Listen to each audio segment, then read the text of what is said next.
Hello, everybody, and welcome. I'm Eugenio Refini, a faculty member in the Department of Italian Studies at NYU, and I'm thrilled to have you over for this virtual event hosted by Casa Italiana Zerilli-marimò, which alongside my own department, I would like to thank not only for hosting as today, but also for the support given to this Spring 2021 Viva Voce lecture series. While the end of the semester comes with a sense of relief, especially this year, there is always something bittersweet in ending things, especially when they have been a source of pleasure and intellectual exchange, as has been the case with this first season of Viva Voce. We began with the reception of Homer's Odyssey in Baroque opera. We talked about early modern voices and race. We learned about voice and lyric subjectivity in the 1790s. And we get today to yet another fascinating topic involving divas, operatic performances, and the earliest attempts to broadcast them live in 1950s Italy. In the spirit of the series, which is meant to foster interdisciplinary conversations, our meeting today brings together one of the leading experts in opera studies and one of the leading cultural historians of modern and contemporary Italy. Both would deserve long introductions, but I will try to be as brief as possible so that we can get started right away. So it is my distinct pleasure to introduce Emanuele Senici, the professor of musicology and music history at the University of Rome, La Sapienza. Prior to moving to Rome, Professor Senici, who holds a PhD from Cornell, was a university lecturer in music and then reader in musicology at Oxford, as well as a fellow of St. Hugh's College. His research focuses on Italian opera of the long 19th century, on the theory and the historiography of opera, especially issues of genre and gender, and on opera on video. Among his publications, let me just recall his monograph on the early reception of Mozart's La Clemenza di Tito of 1997, the Cambridge Companion to Rossini, which he edited in 2004, Landscape and Gender in Italian Opera, The Alpine Virgin from Bellini to Puccini, Cambridge 2005, Giacomo Puccini and His World, Princeton UP 2016, co-edited with Armand Schwartz, and most recently, less than 2 years ago at this point, Music in the Present Tense, Rossini's Italian Operas in Their Time, published with University of Chicago Press in 2019. Since today, Emanuele will be presenting on his current project on opera on video, particularly on live broadcasts of opera in 1950s Italy, I couldn't think of a better respondent than my dear colleague, David Forgacs, the Guido and Mariuccia Zerilli-marimò Chair in Contemporary Italian Studies and Professor of Italian at NYU, a specialist of cultural history, media and politics in contemporary Italy, as well as cinema and photography. He is the author of many books, too many to be listed here, so I will stick to some of the titles.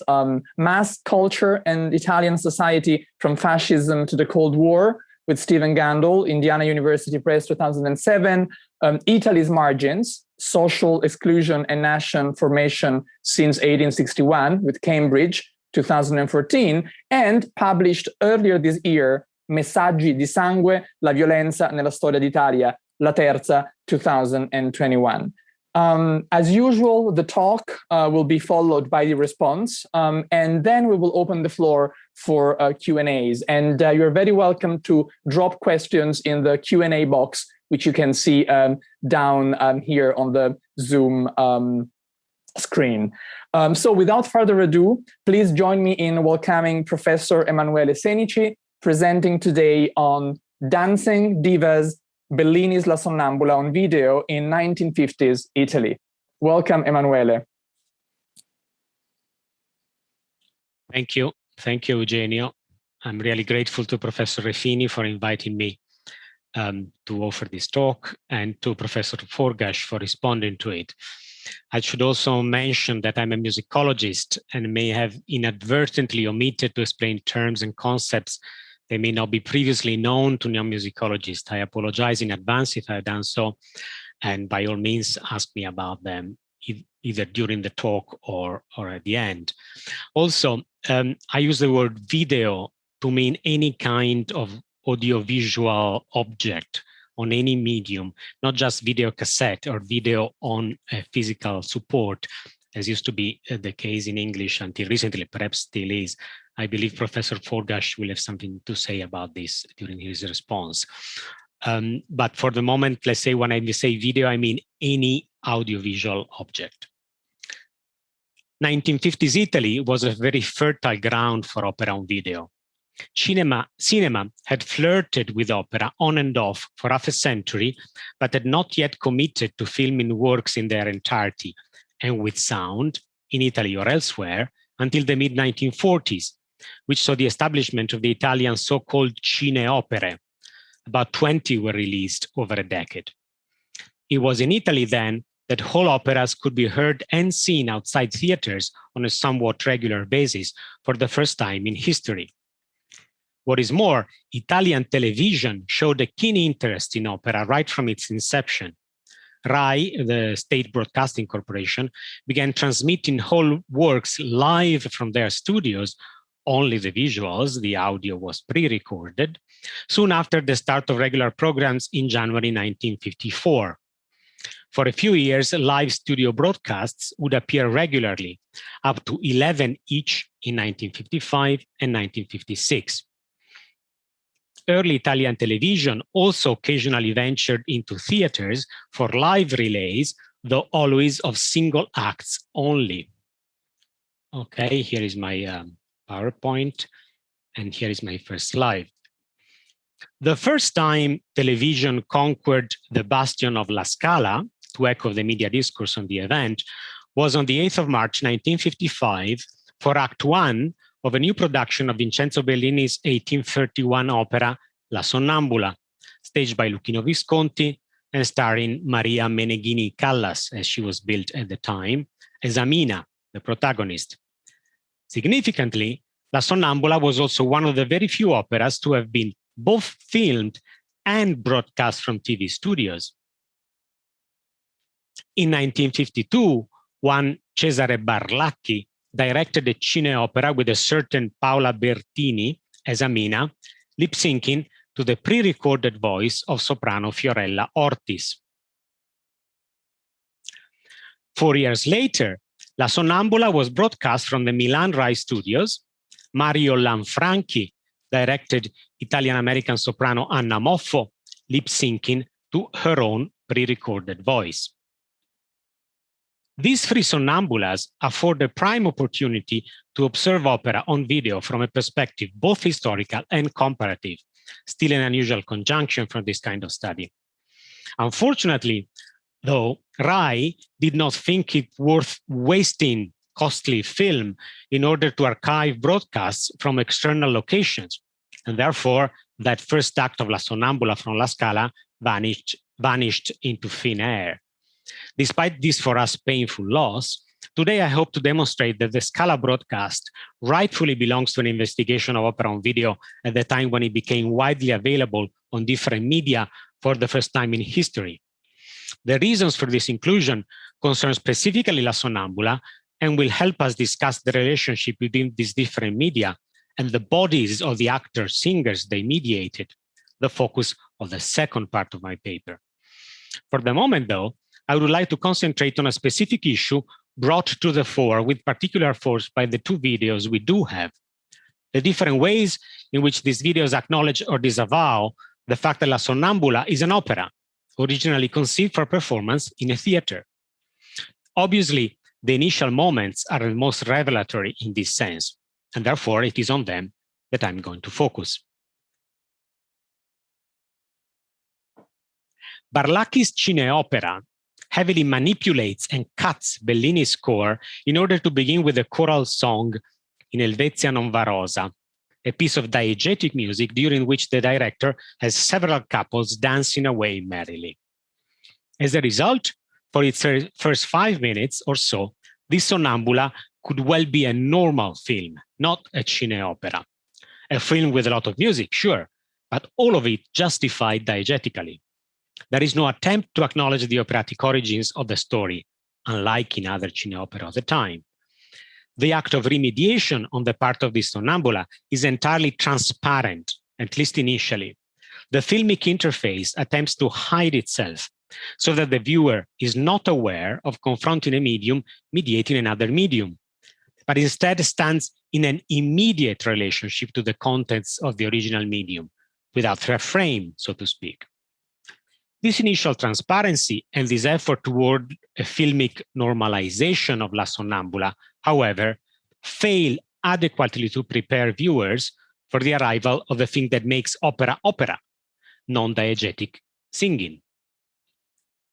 When Paola Bertini attacks Amina's cavatina, the heroine's entrance aria, by greeting her care compagne and teneri amici in song, viewers are taken aback, all the more so since Barlacchi has this compagne and amici chat in the background, not only here, but also at the beginning of the cantabile, the second section of the aria, Come per me sereno. The striving for reality effects continues in the tempo di mezzo, the third section, the third movement, and the cabaletta, the fourth movement. But here, Barlacchi resorts to different means. We are now going to watch this section. I invite you to pay attention beyond the obvious to how Amina herself is filmed, how her body is treated.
The tempo di mezzo and the cabaletta are pulled toward diegetic music, not only by the dancing and the cuts to the instrumental players, the banda players, but also by the way Amina is filmed. Her singing loses impact and presence in comparison with the cantabile, where she is firmly kept within a medium shot. Barlacchi begins the cabaletta with a medium shot, as we have seen, but as you will have seen, when the coloratura, which is the virtuosic florid music, the fast music, gets going, he widens the angle to include the dancers, only to dispense with Amina altogether for a while. When he gets back to her, he has to her turn away right on the final high note. High notes have always been a problem for video. They are too awkward, too bodily, too operatic for it. We could go on, but the key features of Barlacchi's approach to filming La Sonnambula should be clear by now. Dance deserves further attention, however, not least because it will come back even more emphatically at exactly the same formal slots, the tempo di mezzo and the cabaletta, of Amina's final aria, thus powerfully framing the protagonist's characterization. That dance constituted a fundamental component of this Sonnambula's dramaturgy was evident to at least some of those responsible for it, as the billboard makes clear. Note the dancing couples in the background and the mention of the Corpo di Ballo del Teatro dell'Opera di Roma among the cast. What is more, the opening credits give pride of place to the name of the choreographer, Attilia Radice, recently retired as long-standing étoile of the Rome Opera and about to become the epoch-making director of its ballet school. In other words, dancing royalty in 1950s Italy. A dance historian could comment on her choreography with an authority which I sadly lack. I would only venture that to me, these people seem to move as if they were from a village in southern Italy rather than Switzerland, where Bellini's operas take place. In any case, the function of all this dancing is clearly to supply movement in the opera's most problematic moments for film, the static sections of the arias. Amina's two cabalettas are particularly interesting in this respect because in them, the act of singing and the physical effort it entails, arguably among the most defining features of opera, are foregrounded as nowhere else in La Sonnambula, and therefore these movements make cinema particularly uncomfortable, as I just mentioned. At the same time, the tempo, rhythm, and phrase structure of these cabalettas may hint at dance, especially the first, which recalls a gavotte. Gavotte is an 18th century dance which goes something like pa, pa, pa, para, pa, pa, para, with this characteristic double upbeat, pa, pa, pa. This is exactly the rhythm of Amina's cabaletta in Act 1. This musical evocation of dance offers cinema an escape route from the stasis of these movements and their insolent, in-your-face singing. The crucial function of dance in the process of remediation certainly constitutes the most evident point in common between Barlacchi's film and Lanfranchi's Rai studio broadcast of 1956. There is no doubt that in general, the remediating stance of Lanfranchi's Sonnambula leans toward transparency, no less than Barlacchi's. If we look at how this stance is realized, however, significant differences emerge, especially regarding dance. Time is tight, and therefore I'm afraid you will have to trust me that dancing is pervasive in the initial sequences of this video, before Amina's cavatina. Unlike in Barlacchi's Cineopera, here Bellini's score is left virtually untouched. Lanfranchi's choreographer was Luciana Novaro, in a sense the Milanese equivalent of the Roman Radice, since in 1956 she was wrapping up her time as prima ballerina at La Scala and starting a second career as choreographer and director of the theatre's ballet company. Novaro had already worked as a choreographer for television, especially conceiving a ballet for the new medium in January of that same 1956, which earned her the cover of the Radio Corriere, the Rai House magazine. Note that the photograph was taken in the foyer of La Scala. Based on these initial sequences, Novaro's choreography seems to me more balletic than Radice's for Barlacchi's film, and less interested in conveying a popular rustic flavor. But Amina's cavatina refines this initial impression. Dance is even more prominent here than in the corresponding sequences of Barlacchi's film, since the cantabile, the second movement of the cavatina, is also danced, even if the tempo di mezzo and the cabaletta and the beginning of the cabaletta are not. Let us watch a few excerpts, and I apologize for the brutal cuts. Again, I invite you to look at how Amina is filmed.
As you will have noticed, whereas in Barlacchi's film, the peasants dance but Amina does not, and her presence and impact decrease as the aria goes on, here Anna Moffo shares in the dancing. In fact, she's the constant focus of attention, even when she's briefly out of sight.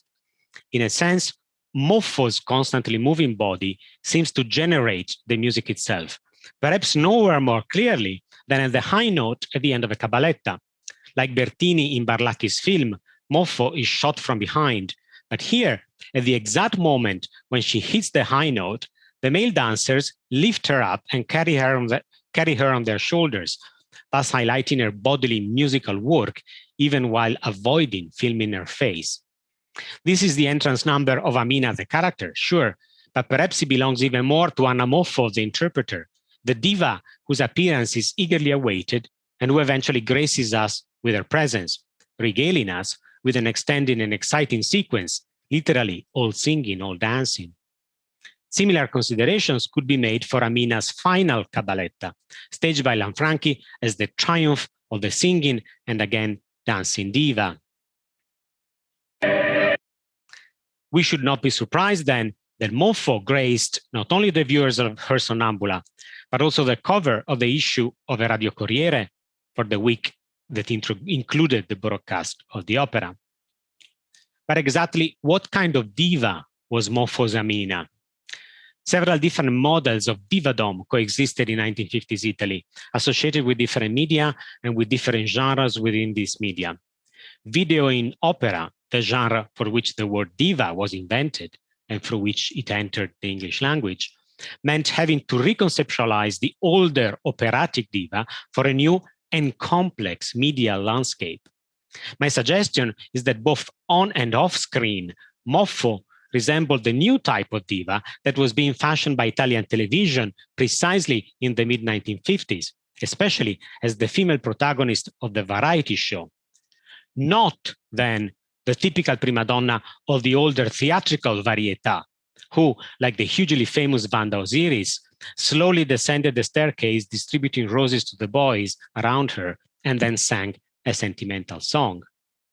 Rather, the more dynamic and, of course, dancing diva of the new televisual varietà, somebody like Delia Scala, seen here, or Alba Arnova, and I apologize for the poor quality of the image, Alba Arnova, who, by dancing wearing skin-colored tights rather than the black ones, and therefore looking as if she were bare-legged, caused the abrupt cancellation of the variety show La Piazzetta on the 29th of November 1956, only 3 weeks before Lanfranchi's Sonnambula.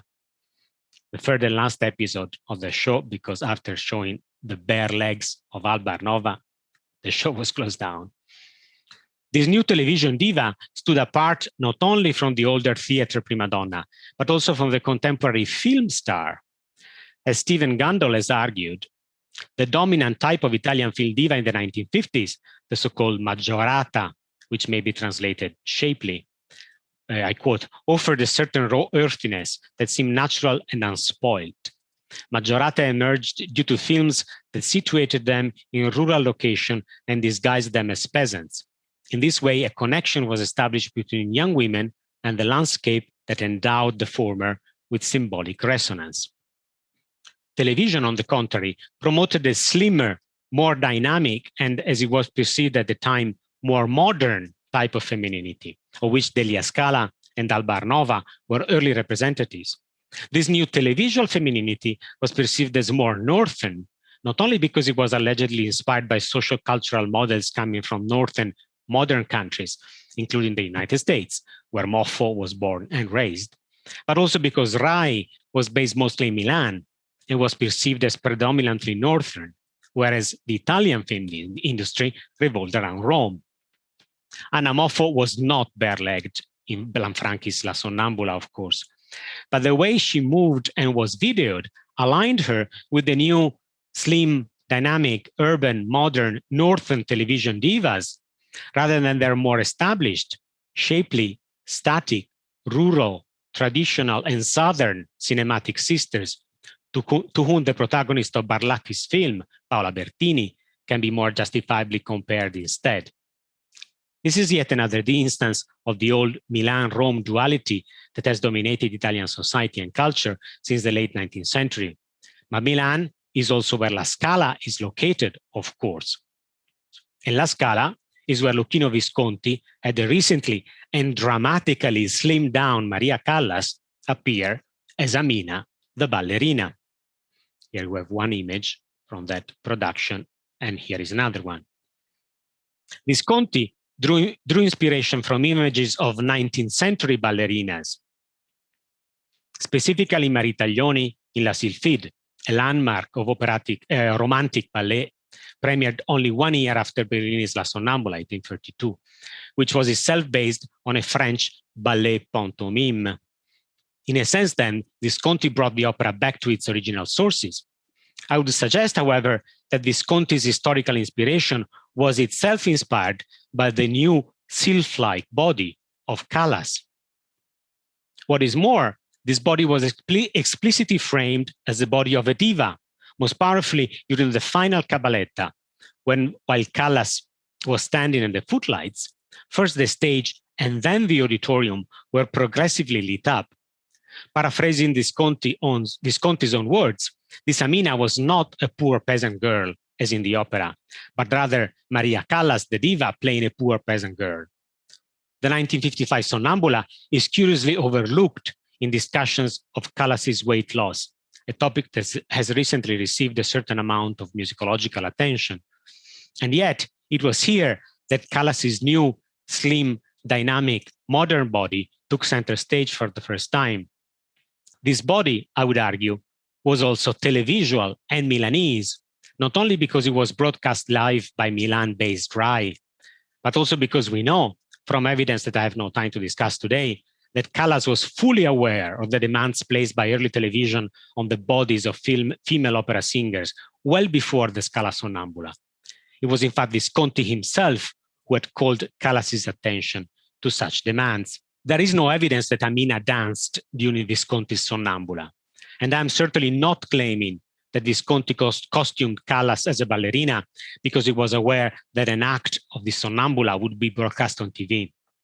But I don't think I need to make such a claim in order to argue for a connection between Callas's new body, the way Visconti put it center stage by costuming Amina as a ballerina, and the new kind of physical demands placed on female singers' bodies by the new medium of television, demands that Anna Moffo's 1956 Amina brings forcefully to the fore precisely thanks to her dancing. Paradoxically, Paola Bertini, who was not an opera singer, and whose body we might have therefore expected to be more open to such demands, was not called upon to meet them, because, as I have argued, she was in a film, where in 1950s Italy, female bodies could and often should be shapely, southern, rural.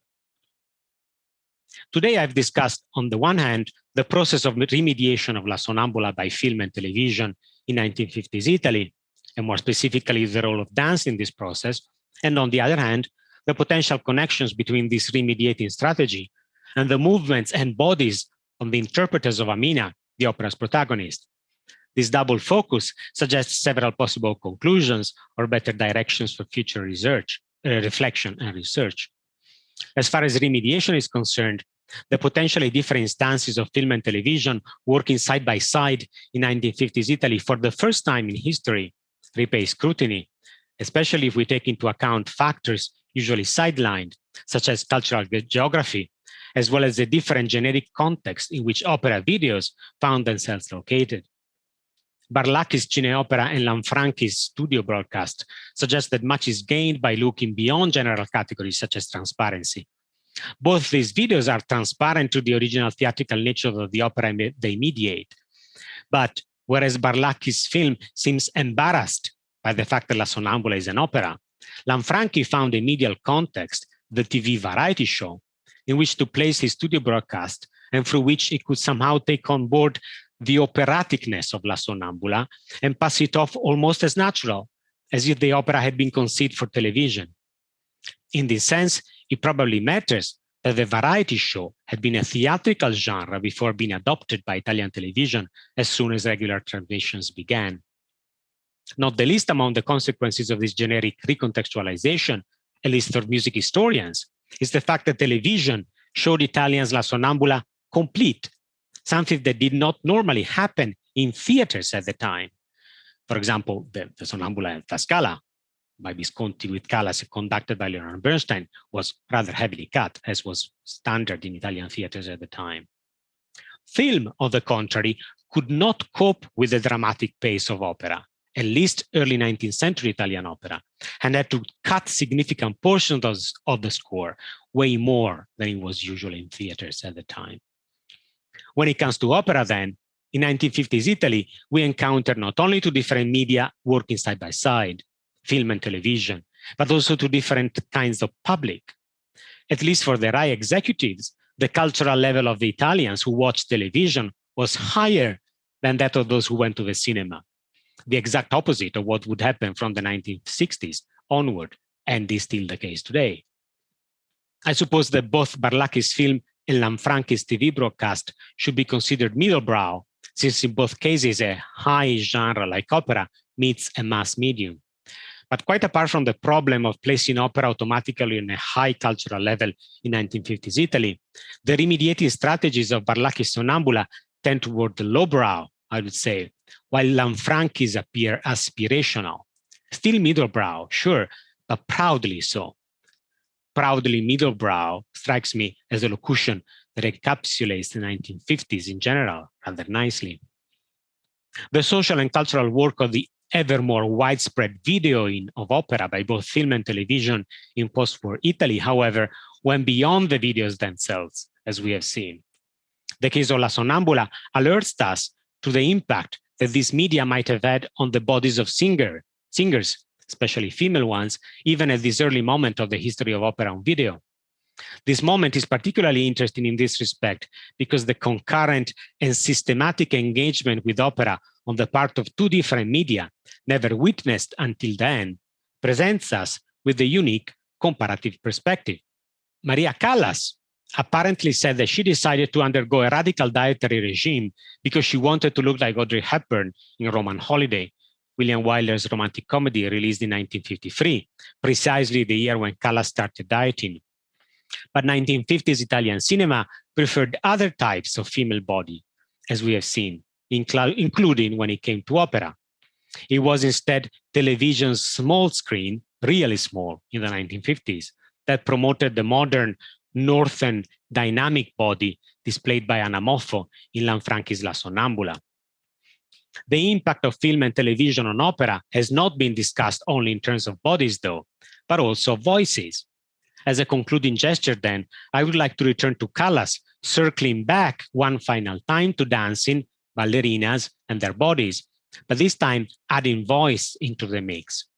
Here is what Camille, a knowledgeable and thoughtful fan who regularly posts comments on the popular opera website Parterre Box, had to say a couple of years ago about Callas's 1955 Amina, based on the audio recording of the opening night of the production, which took place on March the 5th, 3 days before the TV broadcast of Act 1.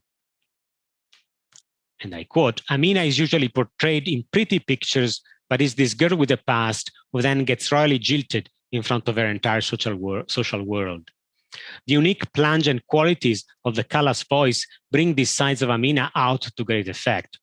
The problem for me would lie in her pinching her voice in, as I would call it, the blanching and self-conscious corseting of the voice to effect an innocent and the girlishness that her complex and varied colored instrument basically lacked, one of the only ones it did.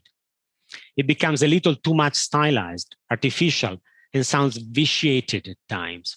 One may observe this as well from the beautiful photos of her in costume as Amina, wherein she has entirely slimmed down and daintified her entire being.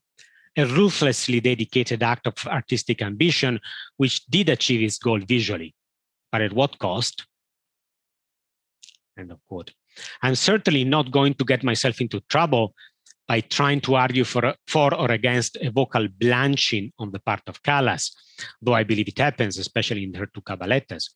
And therefore, I will not play excerpts of the recording. You can listen to it on YouTube if you so wish. I would like to call attention instead to the perceptual short circuit between seeing Callas's slim body in a ballerina costume and hearing her voice as corseted, pinched in, blanched. Note how these verbs invoke not only the shape of the body and of the costume covering it, but also the color of this costume, white, as in blanching. Camille had not seen Callas's Amina on video, of course. None of us has, alas, but he or she has seen photographs now widely available on the internet. And as I've argued, Callas and Visconti, when they worked on their Sonnambula, had seen opera on both film and television, and for the first time in history, quite a lot of it. The questions with which I would like to leave you, then, are obvious. What did film and television do to the voices of the two Aminas we have on video from 1950s Italy? What is the relationship between the perception of Paola Bertini's and Anna Moffo's bodies promoted by our two Sonnambulas and that of the voices of Fiorella Ortiz and Moffo herself? My rather obvious suggestion would be that Bertini's shapeliness and her relative stasis encourage viewers to listen to Ortiz more than Moffo's slimness and her dancing do for her own voice. But this result is rather paradoxical, I would say, because Moffo's voice and interpretation are infinitely more accomplished and powerful than Ortiz's. One possible conclusion, then, would be that the modern northern dynamic dancing diva that first appeared on TV screens in 1950s Italy signal the beginning of the end for a certain kind of listening, and perhaps even for a certain kind of singing, while at the same time promoting a new kind of watching, which is still broadly with us, by the way. Our two Sonnambulas, then, seem to suggest that for this promotion to be effective, the diva had to dance, at least back then. And in order to dance, she needed the right body for it, and perhaps also the right voice. Thank you very much. Thank you, Emanuele, for this fascinating talk. I think we really have so many things to digest and think about here. I mean, I do have questions. I will save them for later. And I would suggest that we just move swiftly on to the response. So I would invite Professor Forgacs to show up through the video, and I will hand it over to him. Okay, hello, and thank you, Emanuele. That was such a wonderful paper, so interesting. I know very little I'm not a musicologist, so everything you say about those performances, the singing, was very, very fascinating to me.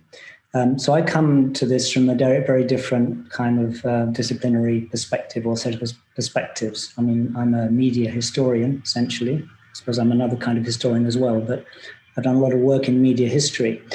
And I suppose I'm interested in what you're showing here as a very particular moment of convergence between cinema and, or let's say co-presence rather than convergence of cinema and television.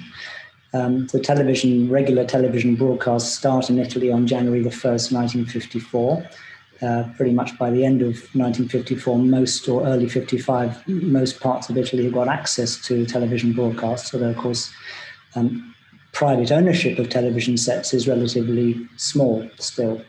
The RAI, when it does its abbonamenti, distinguishes between the abbonamento individuale, a family having a television set and a subscription, and the abbonamento istituzionale, which might be a cafe owner, a trattoria, or a club having a television, or of course a cinema owner, because they put TV sets up in movie theatres as well for people to watch things like La Scena Doppia, the quiz show.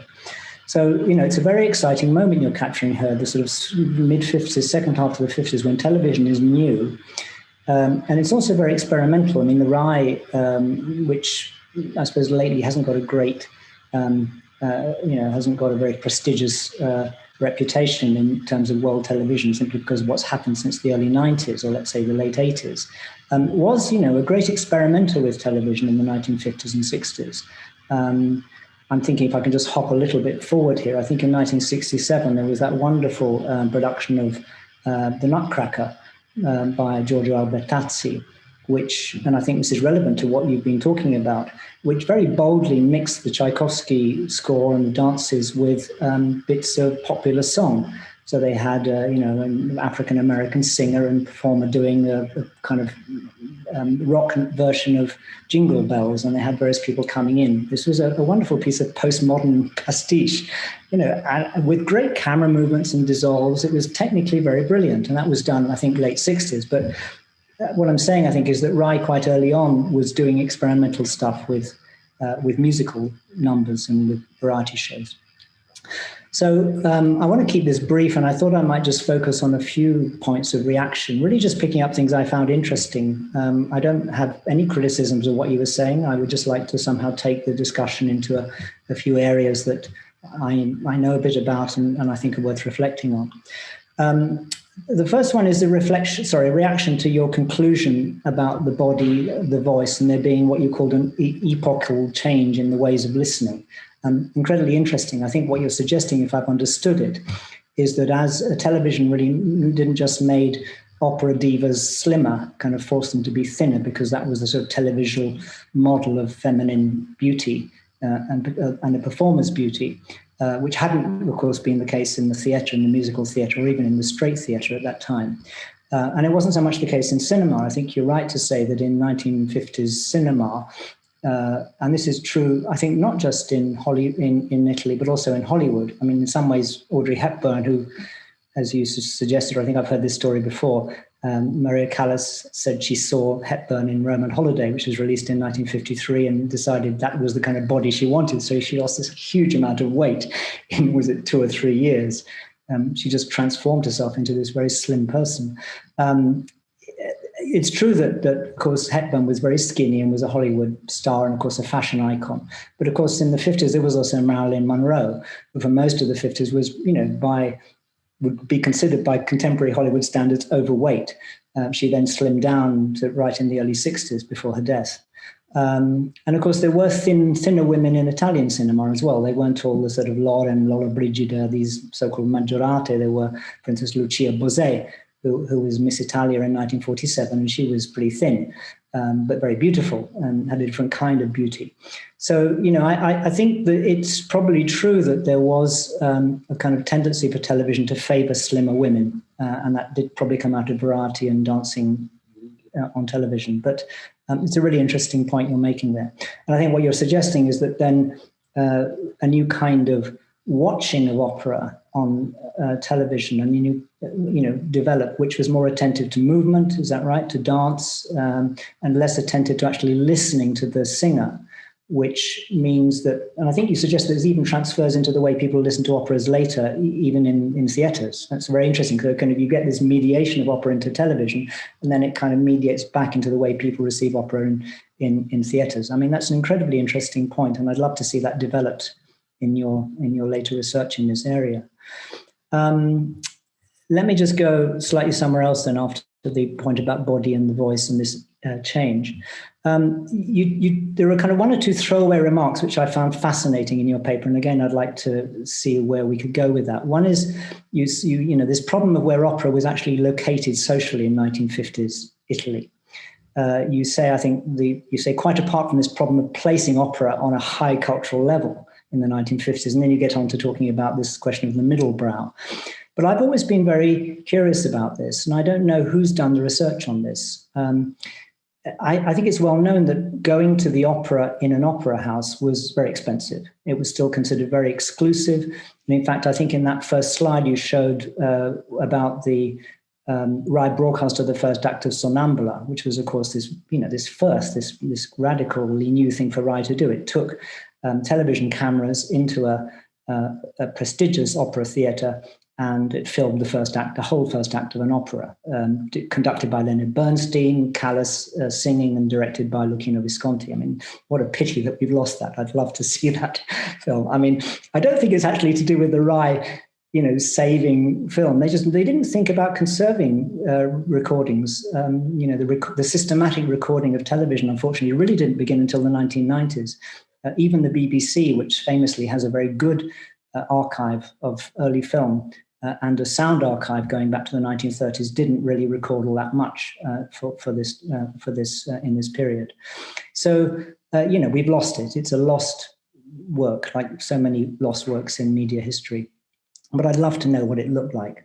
But one of the things it says in that poster, as I was reading it on the screen in very small print, is that this is going to be a kind of spectacle within a spectacle, I think it says, because the television audience is going to see this pubblico mondano, these fashionable people coming in their furs and jewelry into La Scala. So we, the television audience, are implicitly not them, the people who go to the Scala. So and of course, the television audience wasn't yet a popular audience in the mid-50s. As I was saying, the abbonamento were relatively expensive to buy a set. So we're talking really about a middle-class television audience in the home. And then these, unquantifiable numbers of people who might be watching it, having a coffee or having a beer in a bar, and they tended to go to football, matches or watch the Giro d'Italia on television. We know that, but maybe they went to see this opera as well and gawped at all these wealthy people having an expensive evening. So, opera in consumption of opera in opera houses was clearly very socially limited, as it had been really, I think, throughout its history. And, the Scala had these days where you could, very what they called a sort of prezzo politico, you could go in very cheaply, but like it was one day a year when the masses could actually get into the opera house. However, what we don't know, and I imagine you do know about this, and other scholars must have worked on this, is the kind of secondary diffusion of opera through things like working men's chorales, popular bands. People knew arias, and they could sing. Peasants and workers could sing whole arias of operas they'd heard on the radio or they'd heard played in a band. So, this vast sort of area of consumption of opera in fragments, essentially of popular songs from arias from operas was very widespread in Italy. And I think we know that. So this phenomenon of the cineopera, which, as you say, starts in really the 1940s, early 40s, I think, and runs right through the 50s, with these extraordinary films, very good very often. Carmine Galloni was one of the key directors of these. He made I'm just trying to remember some of the ones that he made. He made a Rigoletto, I think, in 1946. He did Il Trovatore sometime in the late 40s. He did Della Forza del Destino, he did Butterfly. He did pretty much everything. He also made this extraordinary film, which I really must mention because of this question about the relationship between cinema and opera, this one called Avanti a lui tremava tutta Roma. I'll just mention that for a minute, because this is an extraordinary hybrid of the kind of neo-realist resistance movie and an opera film, which, of course, Galloni had already made. You have Anna Magnani playing Tosca, and I can't remember the name of the other actor playing Cavaradossi, and, they're members of the Roman resistance as well as opera singers. and the Cavaradossi character kind of is hiding a British aviator, an RAF pilot, and then she suspects that it's a lover. So the two plots parallel one another, but you cut back and forward between the filming of an opera, which, of course, Galloni knew how to do, and this kind of, Rome Open City, this is made in 1946. It's a very early resistance film. So this kind of hybridity is fascinating. And I'm mentioning that not just because it's a curiosity. I think it is an extraordinarily curious film, but also because it suggests that cinema audiences were able in the 1940s and early 50s to attune to do different kinds of watching. They could watch an opera with all the conventions of non-realism that entailed, people bursting into song, the kind of diegetic problem that, these people are actually singing on the stage or whatever, and the kind of heightened naturalism of the neo-realist movement. And these things are absolutely contemporaneous. So audiences are watching these opera films and melodramas and other kinds of, comedies and things in the late 40s, early 50s, at the same time as you've got this move towards realism in cinema. And it's very fascinating. I think it suggests that audiences were able to watch to switch into different modes of watching and to have pleasure in different kinds of film consumption. And I think it's therefore wrong to assume, I'm not suggesting you were assuming this, but some scholars do, that sort of cinema wants naturalism, and it doesn't deal very well with non-naturalistic forms of spectacle. I think that's simply not true. From the early days of cinema has had many non-naturalistic genres. And of course, the musical, which has its high period in American cinema and Hollywood from the early years of sound, from the early 30s, right through to the 40s and 50s and 60s, and the dance film, the kind of Fred Astaire, Ginger Rogers film, which is also very early, 1933, I think, is Flying Down to Rio, 1935 is Top Hat. Then you get Gene Kelly films in the 1950s, like An American in Paris, 1951. So, audiences knew dance on film, and they knew that kind of what, has been called cinema of attractions, rather than a cinema of narrative. As you simply sit to watch and enjoy the pleasure of movement and listen with the pleasure of singing. Audiences knew how to watch that, and they knew then how to switch into seeing a more naturalistic kind of cinema. So I think cinema audiences had learned to be very, very flexible. Okay, where else to go? The question of the television screen size. Another remark you made almost as a throwaway, which I want to pick up on, is you talk about television's small screen. It was really small in the 1950s. And this is where I come into the story. I was born in 1952.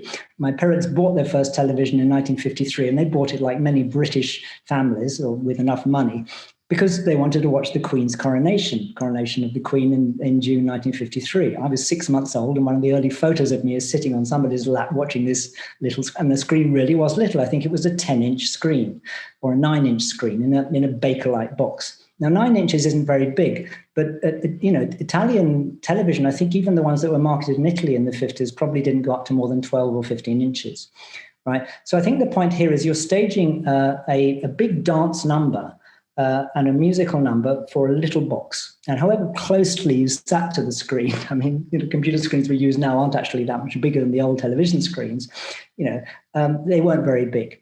So the problem, I think, here is the difference between staging an opera for cinema and staging it for television.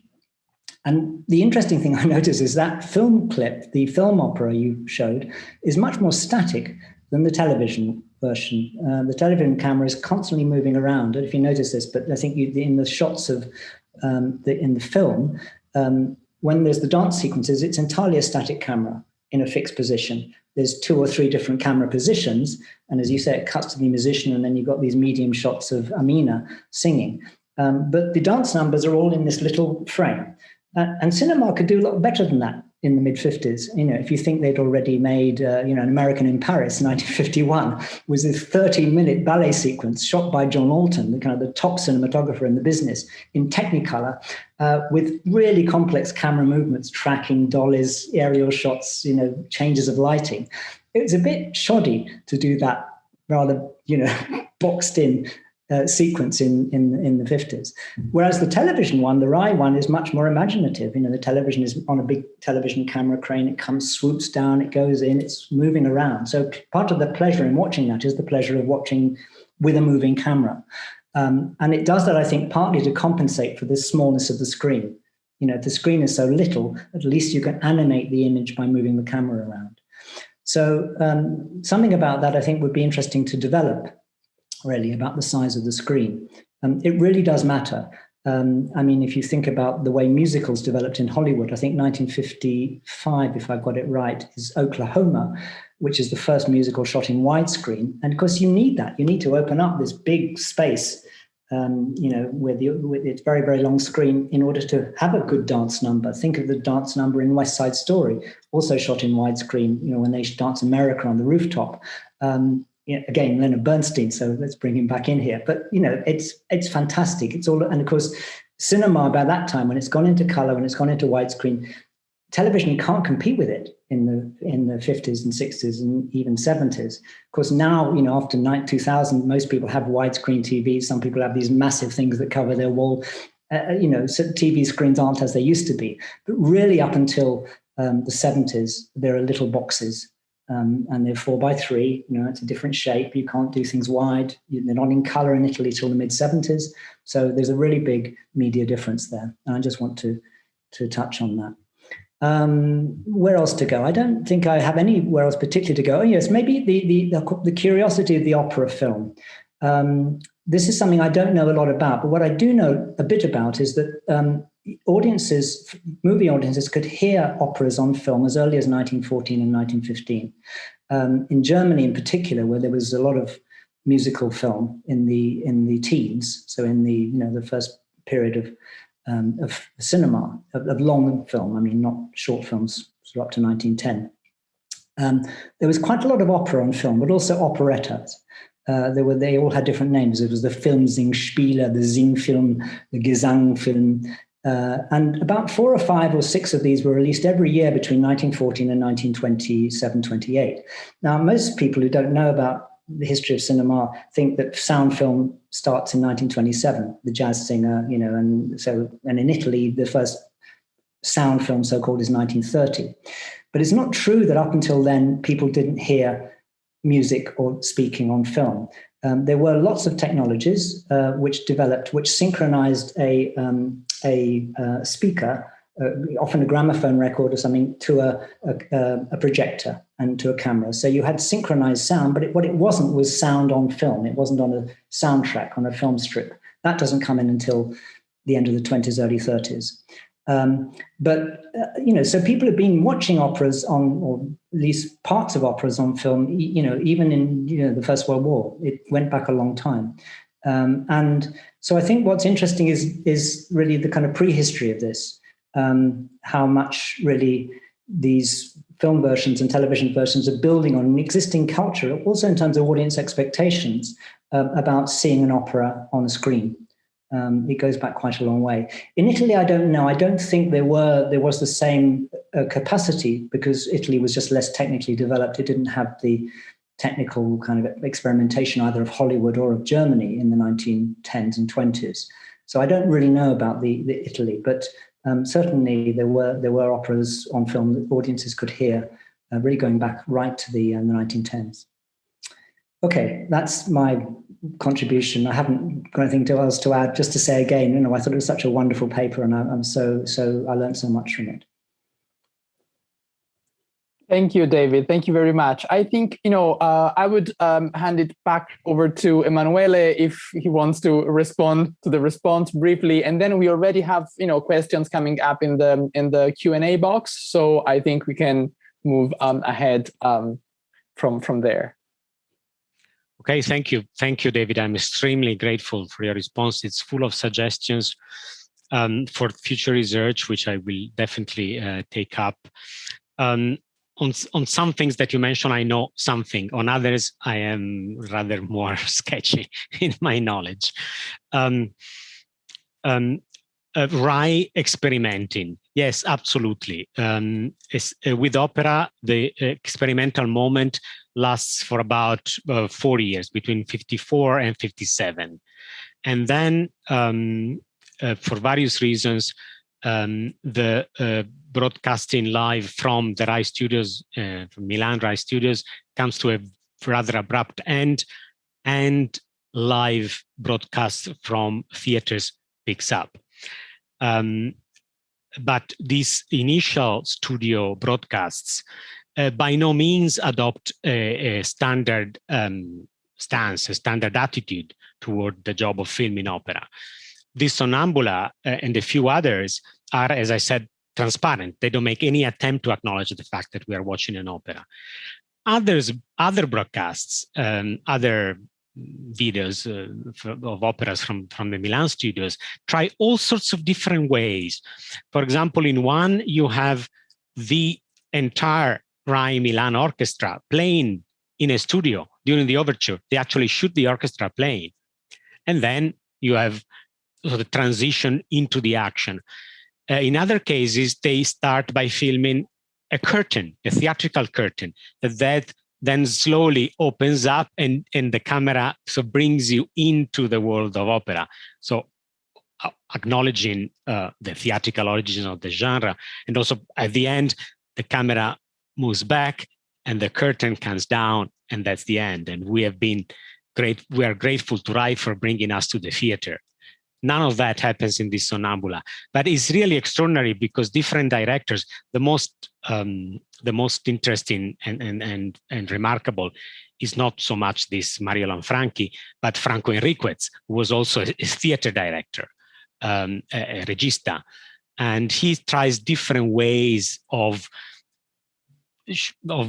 bridging the gap between the theatrical dimension of opera and TV. So that's definitely the case. I mean, even in this broadcast, Rai emerges as the great experimenter, and as you say. the influence of watching on listening. Yes, thank you. That is an issue I am rather passionate about, because when you talk to people who are interested in opera, including fellow musicologists and opera historians, they start talking about the impact of opera videos on watching and listening from the 1980s or even from the 2000s. You know, the Matin HD broadcast and things like that. Yeah. And what I'm saying is that it started much, much earlier. That this moment in Italy, when you had so much opera on TV, which, by the way, was, as far as I know, the case only in Italy, which doesn't mean that there wasn't any opera on other early TV national broadcasts, because there was, of course. But by no means with the intensity of those crucial 4 years, 54 to 57, with Rai. So in this sense, the Italian case is special. And what I'm saying is this started back then already, despite this very small screen, despite the sort of primitive equipments, it really had an impact back then. And what is true is that when then TV started going into the theater regularly, and not only for single acts, but for entire operas, then things changed a bit, because you are aware then that the television is bringing you to an actual theater with people who are first and foremost opera singers, not made for TV or fought for TV, so to speak. But this moment is rather extraordinary, in which this is the very first time in history when we have to confront these issues head on. They had to confront these issues head on. Not the 1980s, not 20 years ago. It started in the 50s. The social location of opera in the 1950s. Yes, unfortunately, you seem to suggest that my fellow opera historians know quite a bit about this. In fact, we should know better. We don't know as much as we should, frankly. But my position, and I've claimed this in a couple of articles, that was the moment when opera was at its peak in Italy, ever. Because you had film, you had television, you had radio, you had the theaters for those who could afford them, you had the brass band playing for the patron saints, medleys of operas, potpourris, and so on.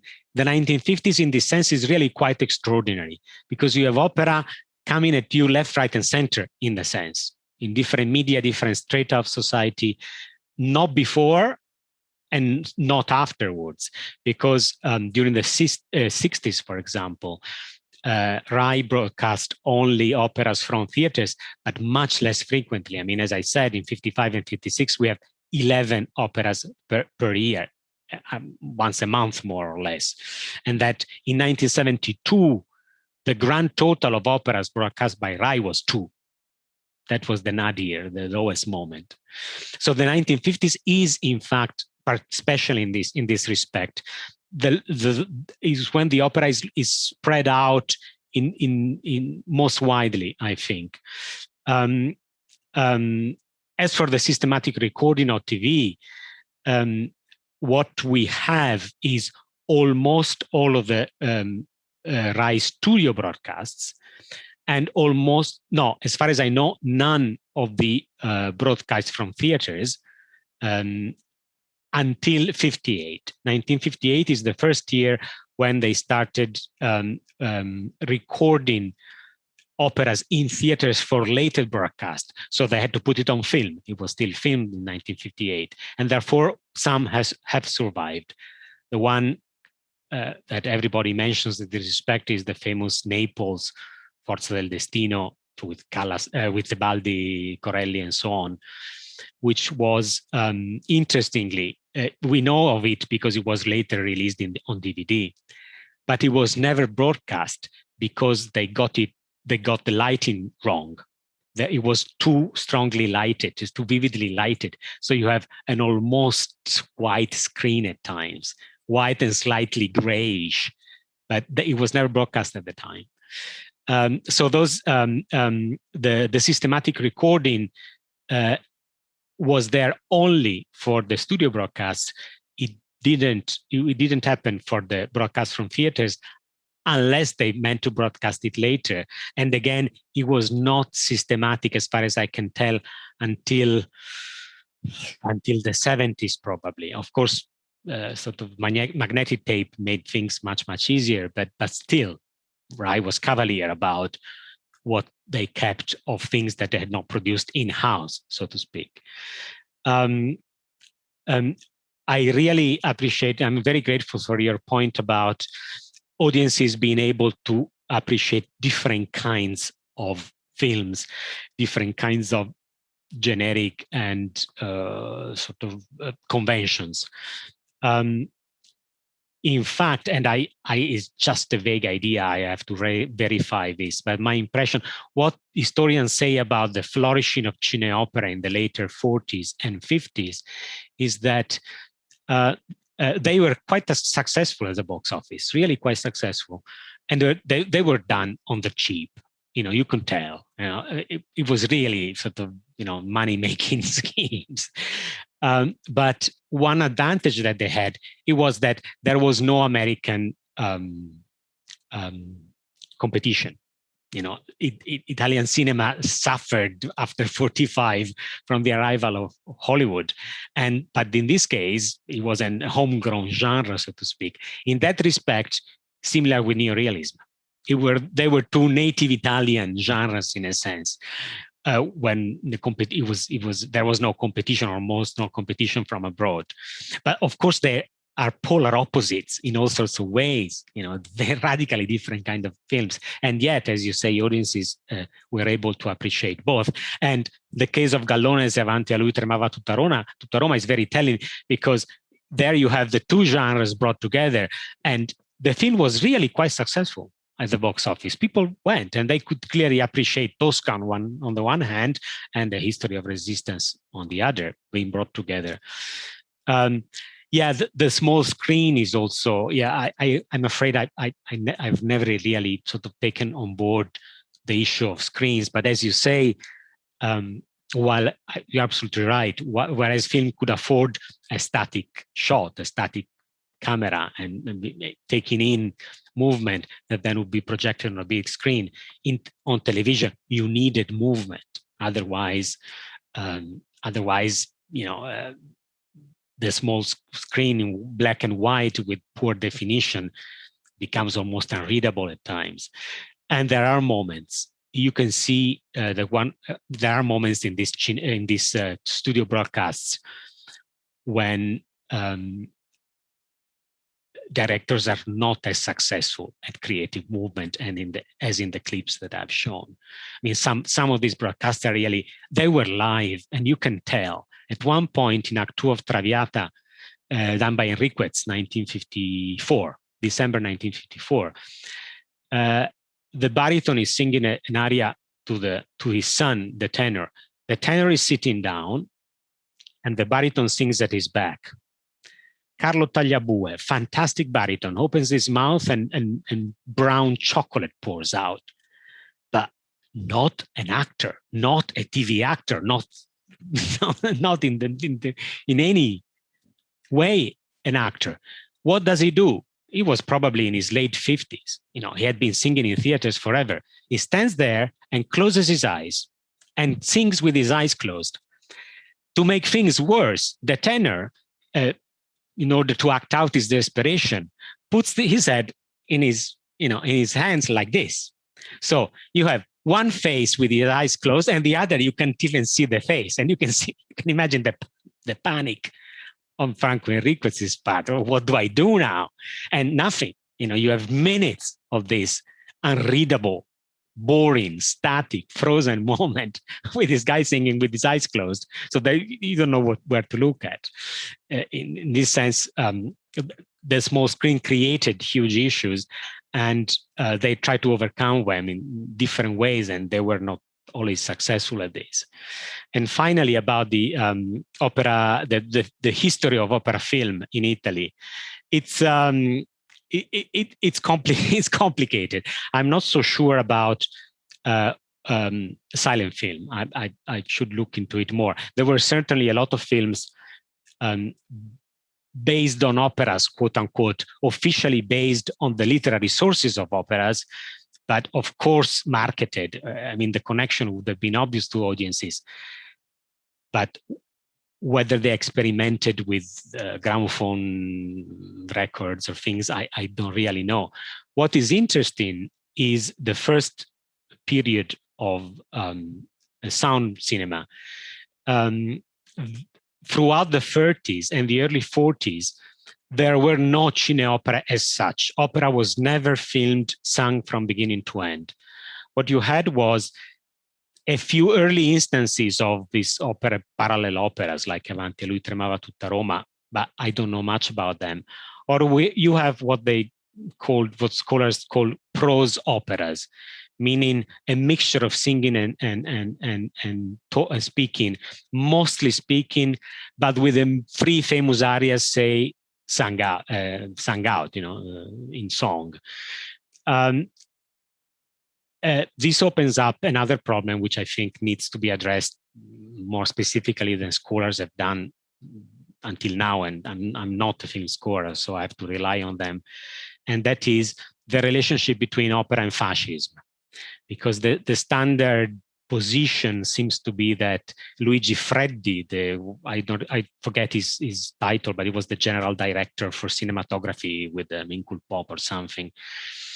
The person responsible for cinema with the fascist establishment hated opera. He hated it. He thought it was a backward-looking genre, and modern Italy didn't need this sentimental singing, needed, machines and modernity, and that might have been, scholars say, one of the reasons why operas were never filmed in their entirety in 1930s and early 40s in Italy. There were a few prose operas, a few parallel operas. There were a few biopics of composers with quite a bit of singing. For example, Casta Diva, Life of Bellini in 1935, which is Gallone. But nothing really ever coalesced into proper opera sung from beginning to end. And Freddi's opposition might have been one of the reasons. There might have been technical issues, but I think we need to sort of work more on that issue. So thank you for bringing it up, and thank you for all your suggestions. Thank you, Emanuele. So we have, for the moment, 3 questions in the Q&A box. I think you should be able to read them if you click on the Q&A icon down on the lower bar. I will read them aloud for our audience. The first one is from Sharon Chang. She's asking, the earlier film, and The Disease di Barlacchis, is reproduced a half tone too high with a regrettable effect on the singing, while Moffo's is played at the same speed that it was recorded. Do we know whether this was true already in its original broadcast, or is it purely an error of the videocassette preservation? Great question. I hadn't noticed it. Thank you very much that the film is a half tone higher. My guess is that it's a mistake of videocassette, and then the digital version being based on a videocassette on a TV broadcast. That's my guess. You will also have noticed there are notable mistakes in the music making. I mean, she comes in early at some point, and the conductor, of course, doesn't stop. It just goes on, and we'll meet somewhere in the future. That's why I say it was done on the cheap. They didn't have time to fix it. They just went on with it. But this, I very much doubt that it was filmed half tone higher. There is no history of transpositions for this aria, La Sonnambula. There are transpositions elsewhere, but not here. So my guess is just a mistake of conversion. Yeah. And I see that David was nodding there. So I think there's, this is interesting. I hadn't really thought about it, but there's an issue in terms of how the sort of original thing has been sort of versed into the medium. Then we have a question from Niccolò Palazzetti. Says, thank you very much, Emanuele, for this beautiful intermedial survey of the Italian diva on stage and screen. I was wondering whether the underlying opposition between rural southern Italy and urban northern Italy in forming Divas body can be linked in some way to the institutionalization of Italian ethnomusicology. These institutionalization occurred during the 1950s. Italian ethnomusicologists were increasingly using audiovisual recording technologies at the time to analyze Italian rural dances and music, and their research was criticized by music historians like Mila. Dance is crucial in the Martino and the Carpitello study on tarantism. Thank you. I had not thought about this connection at all, but yes, definitely. Definitely, you can establish a connection between an industrialized north and the rural south, whereas sort of traditional music is located south, and modern music, so to speak, is located north. The Martino Carpitella, they were very closely connected with the film industry. They were often advisors, not Carpitella, but others, advisors on documentaries about the Italian South, but musical advisors for the documentaries on the Italian South. And there is a certain form of othering. The Italian South is orientalized in all sorts of ways. And it's very interesting, the kind of music they choose, which is not always traditional music, folk music, but sometimes it's newly composed music with folk idioms. There is a doctoral dissertation just defended at King's College London by Giuliano Danieli, who talks precisely about this, Italian ethnomusicology and the film industry in 1950s and 60s Italy, and then Pasolini and so on. And the dance, yeah, also tarantism and those documentaries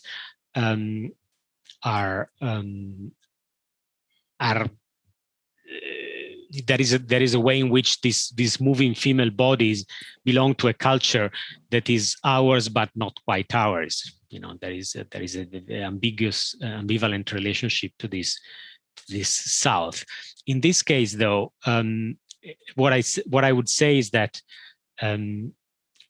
the two, I just mentioned it quickly in passing, the two kinds of choreographies, the two kinds of dances are rather different. The film evokes a folk Southern Italian dance. I think I should really ask a dance historian about this. While the choreography in the TV broadcast is, TV variety show, basically. You are muted, David. I did that. Yeah, can I just come in on this one for a minute? I think there is also a question of dating here. I mean, though the filming of these ethnographic reports, I think, is a bit later. I mean, the De Martino's work on Tarantismo is 1959, and the book came out, I think, in 61 or 62. The film La Taranta by Gianfranco Mingozzi, which shows this dancing, and Carpitello's own film, which he shot during the expedition, I think is right at the end of the 50s or early 60s. So I'm not sure there was actually a consistent body of ethnographic film of dances. And of course, the Taranta anyway is sort of half a dance and half a sort of ritual, ritual of the killing of the spider, possession and then killing. So I don't know about the dating here, because my sense is probably that kind of, this meridionalismo of the dance in that film clip is probably based on sort of more folkloric, even going back to the fascist period, sort of dopolavoro, cultivation, a sort of fantasy folkloric South rather than an ethnographically exact record of any real dances. Thank you. I think you're right. Thank you. Thank you for clarifying that. Yeah. And then we have a question from Alessandra Montalbano. Ciao, Alessandra. And she's asking, this is actually, I think, for both in a way, because it sort of builds on what we were saying earlier based on David's question on the piccolo schermo. Alessandra is asking, is the size of the piccolo schermo also one of the things that shaped the female body more broadly, in this sort of 1950s kind of context? Well, I suppose you make a connection that I didn't go far enough in order to make. And for what I can sort of suggest or say, probably yes. If the piccolo schermo requires movement, then a body that needs to move more needs to be thinner. I don't know. I don't really quite know, but I think that the suggestion is interesting in itself. But perhaps David can answer this question better than I can. I wish I could. And hi, Alessandro, but I'm not sure I really know the answer to that. I mean, I'm sort of learning this really the first time from this paper, although of course Stephen Gundel, who you quoted, has worked on this kind of question of the televisual and the cinematic body. So I really don't know the answer. So we will keep thinking about that. Then we have a question. Okay, I see that Alessandro is following up. It is a different gaze on the body, forse. Yes, I mean, what is interesting here, and again, I'm sort of, totally an outsider in this field. Sorry, lapsus. It's interesting to think about this little box as the kind of frame, right, which is showing things. And certainly, if we think about things operatic, but I guess this would apply to films more broadly. The frame changes significantly. And as Emanuele was suggesting earlier, recent scholarship has been focusing a lot on how opera has been filmed over the past 20 years. And there's much been done, very interesting stuff on that. And one of the issues which come up there often is that of zooming in, which made me actually think about the interesting statement which Emanuele made, really based on the examples. The high notes in your films are always seen from behind, so to speak. Whereas it seems to me that in more recent trends in filming opera, the high note is one of those moments when, there's a kind of tendency to zoom in, right? There's an interest in really showing almost the mouth of the singer getting to that point. So it seems really to be a very different approach. I understand that there's an issue in terms of technical features. There's a technology which, of course, has changed, and things which you can do today, zooming on the mouth of the singer, maybe, they were much more difficult to be done at the time. But I think there's also something cultural there. There's an interesting, sort of different perspective in terms of thinking about that kind of orgasmic moment of the high note, which, the opera goer is kind of waiting for. And when the mouth is shown from a very close kind of point of view, of course, there's kind of a coming together, which is very different from what would happen in the theater anyway, because, there's no way to see the mouth of the singer when you are sitting in the orchestra, and, even less if you are up in the gallery. So, this is just to kind of chime in and add another element. Yeah. Thank you. Very interesting suggestion. Yeah, I always say that, centuries down the line, opera videos of the last 20 years will be a great source for historians of dentistry, because they will be able to see how, dentists in the early 21st century used to work. It's a total form of fetishization, I think, in a completely different media landscape. It's porn. Basically, that's what it is. One thing we should not forget is that we haven't seen any singing today. Those ladies were not singing, Moffo was hearing her voice and mouthing to herself. Even then, the high note was shot from behind, because she would have had to keep her mouth open for a while. Yeah. But when they start filming actual singing, going into opera, which means going into opera houses, they stay way back. It's completely the opposite of what happens today. That kind of fetishization of porn is with the digital age. Not even in the 80s and 90s, you had that kind of close-up. It's a completely different construction of the body, male, female. It's I say it's porn. It's parts of the body, apart, sort of separated from the whole in a sense. Yeah. Okay, I think we are running out of time, but we do have one last question for Emanuele, if you don't mind. Unfortunately, I don't see the name of the person who's asking, but I will read it. This is, I think, more broadly about what's happening today in the field. What can you tell us about what is happening today politically and creatively in RAI? What positive changes are taking place, if any? And I should just say that, Emanuele has, of course, insights into that, because he's one of the frequent commentators of live radio broadcasts, specifically from La Scala. He's been doing many prime of the seasons in the last few years. So I'm sure he has things to say about it.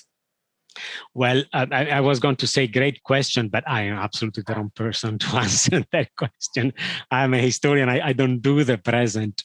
But if I may just mention something as a TV viewer, is that RAI has never broadcast as many operas as it's doing at the moment because of digital TV and niche channels. Rai 5, the culture channel of RAI, is broadcasting an opera every single morning in the last few months at 10 a.m., clearly aimed at the elderly, at the elderly watchers. Because I'm at home, but I still have to work usually at 10 in the morning, even from home. It's the pensioners, and I don't think it's children. So, but last night I saw an Electra at 9:15 on Rai 5 from Salzburg 2 years ago, and the night before then it was Salome also from Salzburg 3 years ago. There never has been as much opera on RAI as there is at the moment. It's a completely different media landscape from the ones I talked about today. What this presence may mean for opera, the place of opera in Italian society, is an altogether different matter, even more complicated. And it's very, very difficult to say whether this increased media, televisual presence of opera is turning into an increased presence of opera in Italian, in the consciousness of the nation, in the consciousness of Italians. I don't think one thing comes from, derives from the one. There is no causal relation between the two. It has to be looked at by scholars who have the tools for doing this, and I'm not one of them, unfortunately. But the question is interesting, I think. And I think, something just to sort of wrap things up, but it is true that the context is very different. Well, for one thing, the sort of the digital platform allows you to cherry pick whatever you want. And also it allows you to stop, play again, interrupt. You can watch an opera over several moments, either in the same day or over different days. So the context is indeed totally different. But one particular question which you were asking for the 1950s, I think is very relevant to this modern contemporary landscape as well, which is that of the dynamics of watching, right? And of course, in very different ways, but even in what we see today, the dynamics of watching are per se, I think, a very fascinating object of analysis, because the way in which these operas are consumed are really, very different from what happened earlier on. And I think there's a variety of ways of digesting this abundance of opera on screen, which is unprecedented, right? And this, of course, requires an entire different set of tools and questions. And, we could try to imagine a follow-up to this discussion in a future series of our conversations. So I think we are closing our meeting today, I just would like to thank Emanuele Senici again for his wonderful paper and David Forgacs for a thoughtful response and for starting this productive conversation. And many thanks to all the participants. It's been really a pleasure to have you over today. And may I just recall that if you have missed the previous puntate, the previous episodes of Viva Voce, they are made available through the website of Casa Italiana. And this one here as well will be available very soon. And so thank you very much indeed. Have a great weekend and take care.